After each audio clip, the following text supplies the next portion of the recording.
Alright, language explorers. So, Moby-Dick, or the Whale, Chapter 1. Loomings. Call me Ishmael. Some years ago, never mind how long precisely, having little or no money in my purse, and nothing particular to interest me on shore, I thought I should sail about a little and see the watery part of the world. It is a way I have of driving off the spleen and regulating the circulation. Whenever I find myself growing grim about the mouth, whenever it is a damp, drizzly November in my soul, whenever I find myself involuntarily pausing before coffin warehouses and bringing up the rear of every funeral I meet, and especially whenever my hypnose gets such an upper hand of me that it requires a strong moral principle to prevent them from deliberately stepping into the street and methodically knocking people's hats off, then I account it high time to get to sea as soon as I can.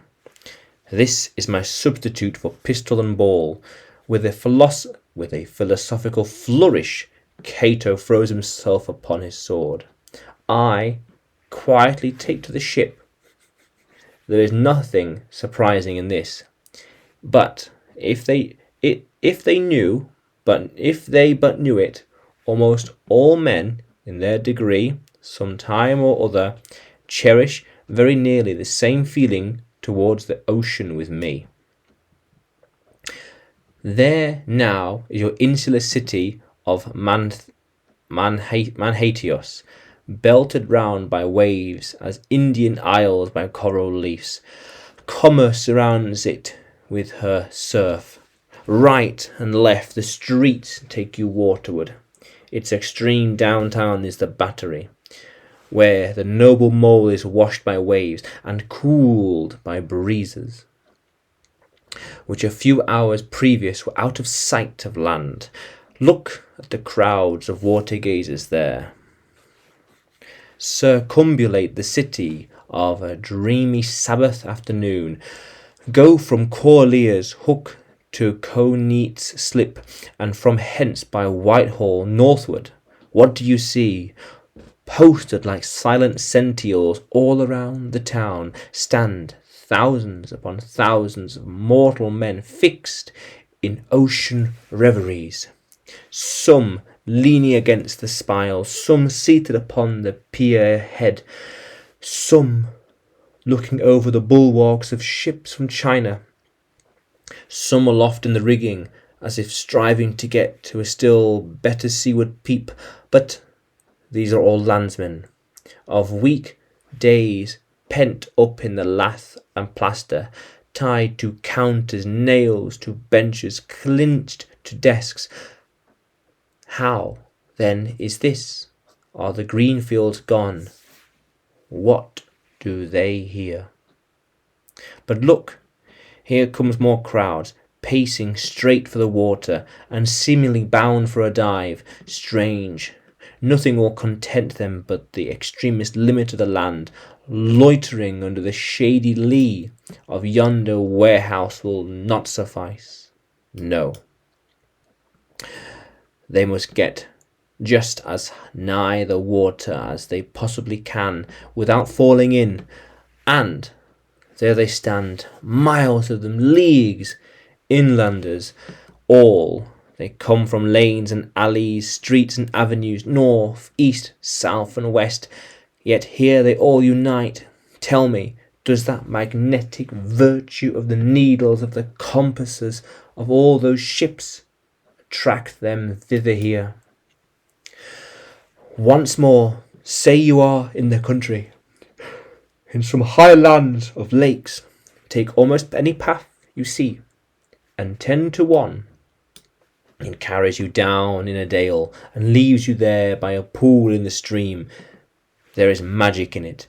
Let the most absent-minded of men be plunged into his deepest reveries. Stand that man on his legs, set his feet a-going, and he will infallibly lead you to water. If water there be in all regions. Should you ever be athirst in the great American desert, try this experiment.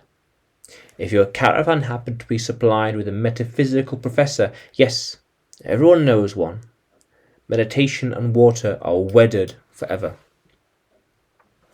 For here is an artist. He desires to paint you the dreamiest, shadiest, quickest, most encanting bit of romantic landscape in all the valley of the Saco. What is the chief element that he employs? There stands his trees, each with a hollow trunk, as if a hermit and a crucifix were within. And here sleeps his meadow, and there sleeps his cattle, and up from yonder cottage goes a sleepy smoke. Deep into the distant woodlands winds a mazy way, reaching to overlapping spurs of mountains bathed in their hillside blue.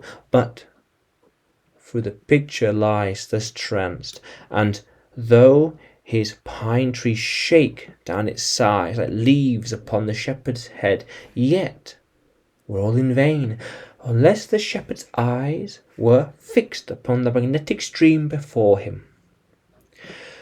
Go visit the prairies in June, when scores on miles you wade knee-deep among tiger lilies.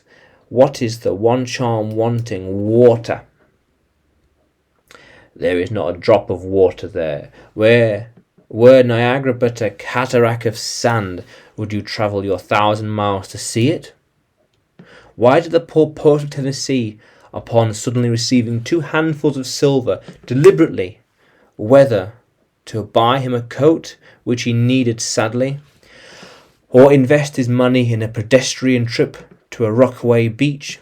Why is almost every robust, healthy boy, with a robust, healthy soul in him, at some time or other crazy to go to sea?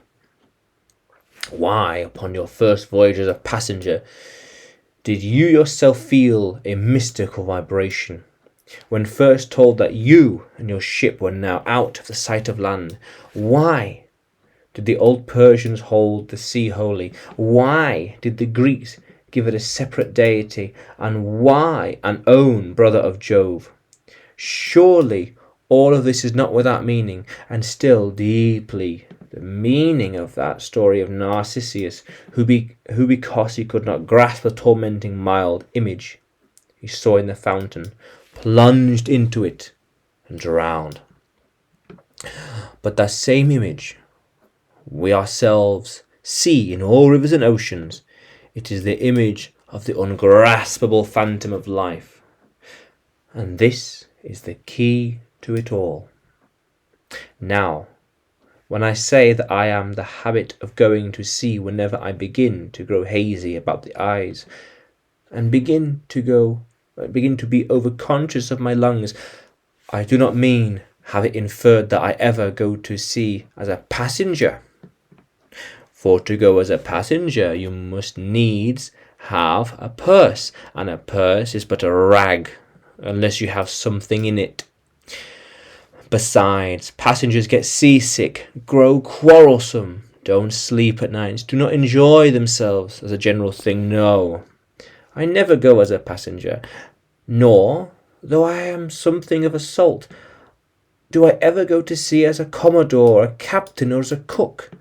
I abandon the glory and distinction of such office to those who like them. For my part, I abdicate all honourable, respectable toils, trials, and tribulations of every kind whatsoever. It is quite as much as I can take care of myself, without taking care of ships, barques, brigs, schooners, or what not. And as for going as a cook, though I confess there is considerable glory in that, a cook being a sort of an officer on shipboard, yet somehow I never fancied broiling fowls. Though once broiled, judiciously buttered, and judgmentally salted and peppered, there is no one who will speak more respectfully, not to say reverently, of a broiled fowl that I will. It is out of the idiosyncrasy adulterous dotings of the old Egyptians upon broiled ibis and roasted river horse that you see the mummies of these creatures in their huge bakehouse pyramids. No. When I go to sea, I go as a simple sailor, right before the mast, plump down in the forecastle, aloft there to the royal masthead. True, they rather order me about some and make me jump from spar to spar like a grasshopper in a May meadow, and at first this sort of thing is unpleasant enough. It touches one's sense of honour, particularly if you come from an old established family in the land. The Van Rensselaers or Randolphs or Harnicoots, and more than all, if just previous to putting your hand in the tar pot, you have been lauding it as a country schoolmaster, making the tallest boy stand in awe of you. The transition is a keen one, I assure you, from a schoolmaster to sailor. That requires a strong dedication of Seneca and the Stoics to enable you to grin and bear it. But even this wears off in time. What of it if some old hunks of a sea captain orders me to get a broom and sweep down the decks? What does this indignity amount to, weighed, I mean, in the scales of the New Testament? Do you think Archangel Gabriel thinks anything less of me because I promptly and respectfully obey the old hunks of this particular instance? Who ain't a slave? Tell me that. Well, then, however, the old sea captains may order me about. However, they may thump and punch me about. I have the satisfaction of knowing that it is all right. Everybody else is one way or another served much in the same way, either in a physical or metaphysical point of view. That is. And so the universal thump is passed around, and all hands should rub each other's shoulder blades and be content. Anyway, I always go to sea as a sailor, because they make a point of paying me for my trouble, whereas they never pay passengers a single penny that I ever heard of. On the contrary, passengers themselves must pay, and there is all the difference in the world between paying and being paid. The act of paying is perhaps the most uncomfortable infliction that the two orchard thieves entitled upon us. But being paid, what will compare with it? The urban activity with which a man receives money is really marvellous, considering that we are so earnestly believing money to be the root of all his earthly ills, and that no one account can be a moneyed man enter heaven. Oh, how cheerfully we consign ourselves to perdition. Finally, I always go to sea as a sailor because of the wholesome exercise and the pure air of the forecastle deck. For, as in this world, headwinds are far more prevalent than winds from astern. That is, if you never violate the Pythagorean maxim. So, for the most part, the Commodore on the quarterdeck gets his atmosphere at second hand from the sailors on the forecourt. He thinks he breathes in first, but not so. In much the same way do the commonalty lead their leaders in such other things, at the same time that the leaders little suspect it. But whatever it was that, after having repeatedly smelt the sea as a merchant sailor, I should now take it into my head to go on a whaling voyage. The invisible police officers of the fates, who has the constant surveillance of me, and secretly dogs me, and influences me in some accountable way. He can never answer that to anything else, and doubtless my going on his whaling voyage formed part of the grand programme of Providence that was drawn upon a long time ago. It came in as such a brief interlude and solo between more extensive performances. I take that this part of the bill must have run something like grand contested election for the presidency of the United States, whaling voyage by one Ishmael, bloody battle in Afghanistan. Though I cannot tell you why it is exactly that these or those strange managers, the fates, put me down to this shabby part of a whaling voyage, when others were set down for magnificent parts in high tragedies, and short and easy parts in genteel comedies, the jolly parts in farces, though I cannot tell why this was exactly yet. Now that I recall all the circumstances, I think I can see a little into the springs and motives, with being cunningly presented to me under various disguises, induced me to set about performing the part I did, besides cajoling me into the delusion that it was a choice resulting from my own unbiased free will and discriminating judgment.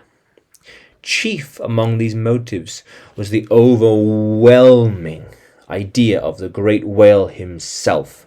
Such a pretentious and mysterious monster roused all my curiosity at the wild and distant seas where he rolled his island bulk, the undeliverable, nameless perils of the whale. These, with all the attending marvels of 1,000 Patagonian sights and sounds, helped to sway me to my wish.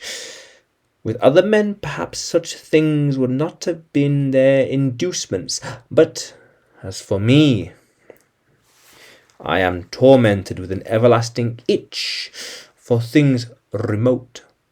I love to sail forbidden seas and land on barbarous coasts, not ignoring what is good. I am quick to perceive a horror, and could still be social with it, would they let me, since it is but well to be only on friendly terms with all the inmates of the place one lodges in. By reason of these things, then, the whalage voyage was welcome.